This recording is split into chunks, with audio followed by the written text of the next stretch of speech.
Le tribunal de grande instance de Cayenne semblait trop petit ce matin pour accueillir la traditionnelle audience solennelle de rentrée. Une audience qui fut l'occasion pour le tout nouveau procureur de faire le bilan de l'activité judiciaire pour 2018.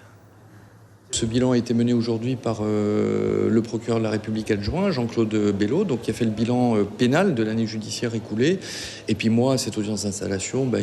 il me revient, je dirais, de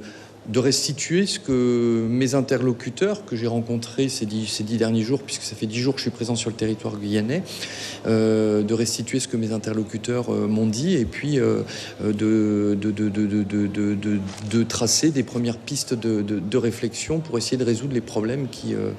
m'ont été soumis. Dans son discours, le procureur de la République adjoint évoque aussi la feuille de route pour 2019. Tout l'enjeu d'un parquet comme celui de Cayenne, c'est d'arriver, et de la juridiction en fait dans son ensemble, c'est d'arriver à traiter efficacement la délinquance de masse, parce que la délinquance de masse, elle est là, elle existe, c'est d'arriver à traiter efficacement cette délinquance de masse, et puis c'est d'arriver aussi à se positionner de manière utile sur les contentieux très spécialisés, et puis qui sont très graves, auxquels doit faire face la Guyane. Je pense à l'orpaillage illégal, je pense au trafic de stupéfiants, je pense à la pêche illégale, je pense aux fraudes à l'état civil aussi, qui sont un vrai sujet de préoccupation pour nous.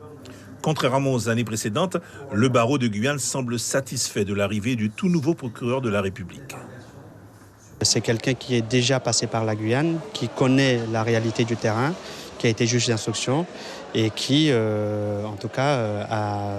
une perception de la justice en Guyane qui correspond à la vision que nous avons, notamment une justice de proximité, une justice qui réponde aux besoins des justiciables et qui puisse s'adapter à la réalité du terrain. Reste que l'activité judiciaire en Guyane est l'une des plus soutenues de France, même si en 2018, les vols avec violence ont diminué de 20%, alors que le trafic de drogue connaissait une augmentation de plus de 40%. Suivez l'info sur Guyana Première, télé, radio et Internet.